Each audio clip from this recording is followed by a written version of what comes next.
When Elden Ring was released in February of 2022, it was met with widespread acclaim, quickly becoming one of the most celebrated video games of the decade. Developed by From Software and directed by Hidetaka Miyazaki, the game combined the punishing combat of the Souls series with an expansive open world, setting a new standard for action RPGs. However, despite its initial success, Elden Ring has experienced a gradual decline in relevance and player engagement. Several factors contributed to this downturn, and in today's video I wanted to list out some of the most important ones. Starting us off, one of the primary reasons for Elden Ring's decline is the loss of its initial novelty. Upon release, the game captivated players with its vast open world, intricate lore, and challenging combat. However, as with any single-player experience, the sense of wonder eventually faded. While Elden Ring does offer replayability through the different builds and challenge runs, it lacks the live service elements that keep players engaged long-term. For short, Elden Ring doesn't have any new storylines, seasonal events, or just frequent content updates. Without these, many players moved on after completing their first playthroughs, leaving the game's online community to shrink. There's just so many times you can replay the game before the realization that you're running through the same areas with the same enemies and NPCs kicks in. This gets even worse when you account for how little build variety and weapons there are. Despite having comfortably over 200 weapons, I'd say that not even a third of them are good enough to justify playing the game again from start to finish with them. And the same goes for spells. The majority of them are just better versions of each other, and if this wasn't enough, some of them are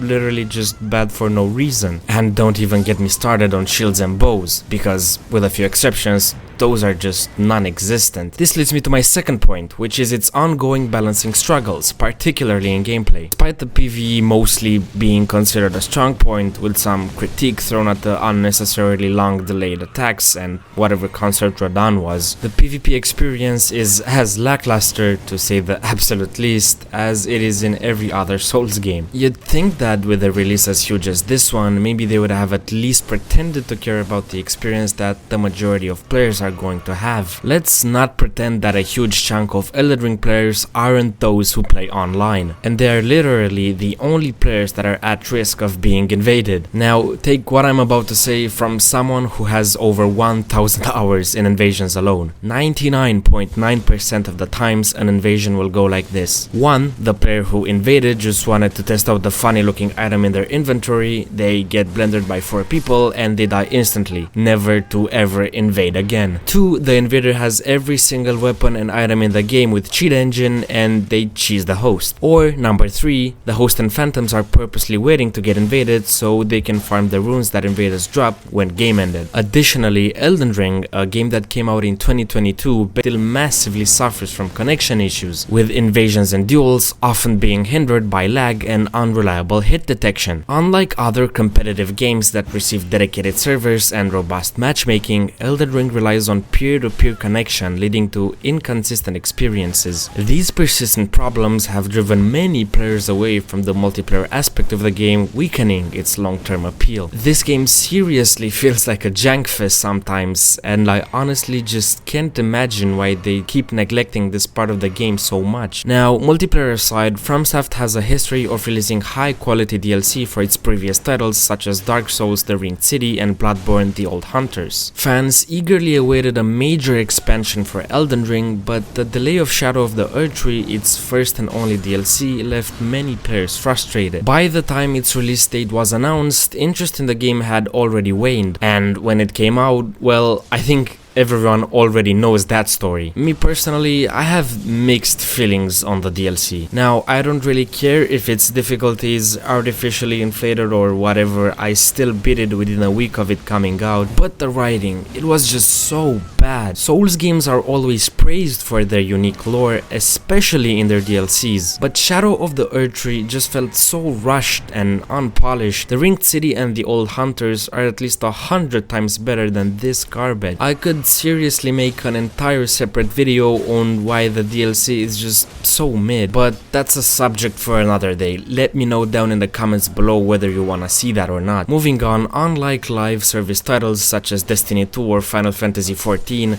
Elden Ring did not receive consistent updates to keep the game fresh. While minor patches and the Colosseum PvP update were introduced, they failed to significantly revive the player base. Without frequent new content, many fans lost interest and moved on to other games with more sustained engagement models. The Colosseum especially really went just as fast as it came. Since it came out, it got a nice round 0 total updates, leaving it to collect dust like pretty much every other balance change. And with the delayed nerfs on the things like Rivers of Blood and the Blasphemous Greatsword, it's really no wonder why most people barely even finish the game once and then never return. I'd say that this issue is pretty bad right now, but it was just way worse back then. The ever-changing nature of the gaming industry has contributed to Elden Ring's decline. Open-world RPGs continue to evolve, with new entries refining mechanics and storytelling in ways that make older titles feel outdated. But even older entries like Breath of the Wild with its DLC introduced a new level of interactivity and creativity, setting fresh benchmarks for open world design. And on top of that, FromSoft's own upcoming titles and the Souls-like genre rapid expansion have diverted attention away from Elden Ring. It's honestly just crazy to me that the game that was supposed to be a directly inspired upgrade from the Breath of the Wild is at the state it's currently in and pretty much just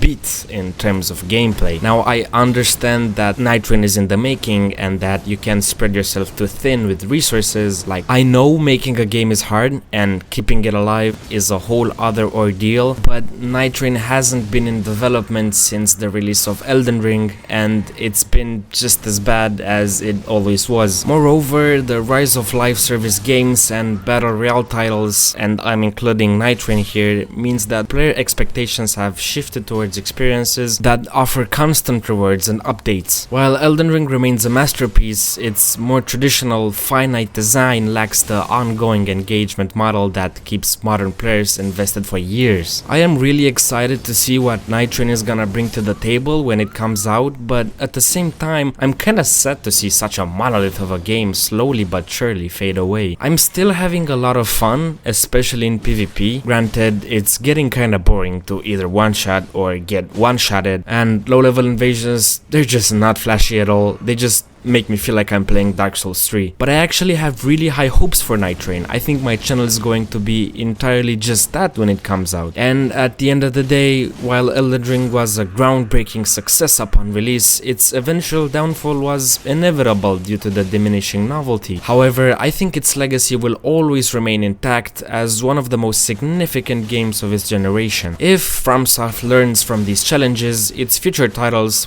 perhaps even an Elden Ring 2, could address these shortcomings and provide an even more enduring experience. But anyway, thank you guys so much for sticking to the end. Comment below what you think. I love starting conversations with you guys, and don't forget to like and subscribe while you're down there. I'll see you in the next one. Have a good day.